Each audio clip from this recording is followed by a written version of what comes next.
In 1917, in response to the public outcry about the prison abuse of suffragettes, President Wilson reversed his position and announced his support for women's suffrage. He encouraged Congress to pass the amendment as a war measure. It was Jeanette Rankin of Montana, the first woman elected to the Congress in 1916, that once again, in 1919, presented the Susan B. Anthony Amendment to Congress. This time, the Senate voted yes to amend the Constitution to allow women the right to vote and sent it to the states to ratify. Since there were 48 states, the measure needed 36 to be passed into law.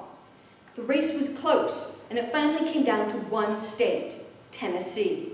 Hundreds descended upon the Capitol. Carrie Chapman Catt, known as General Catt, organized her army of suffragettes, and the anti-suffragettes sent a counterattack. By a fluke, everyone was housed in the same hotel.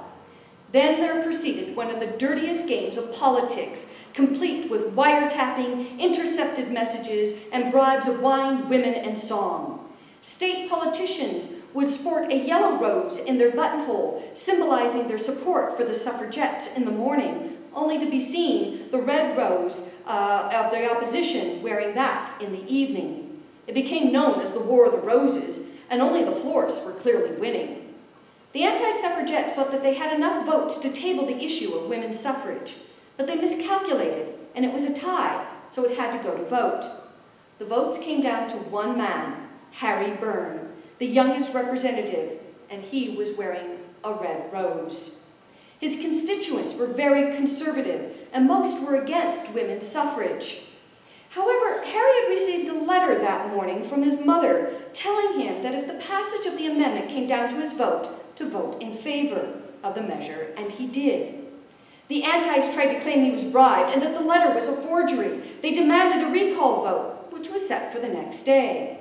They sent a delegation to his mother asking her to sign a statement saying that she did not send the letter, which she refused to do. In fact, she gave the delegation a true Tennessee Mountain send-off after she had learned the purpose of their visit. Harry Byrne once again voted in favor of the suffragettes, saying, "I know a mother's advice is always safest for a boy to follow."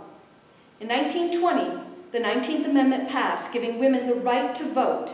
The Susan B. Anthony Amendment, as it was called, was word for word what Anthony and Stanton wrote and introduced to Congress in 1878 and reintroduced every year until it was ratified.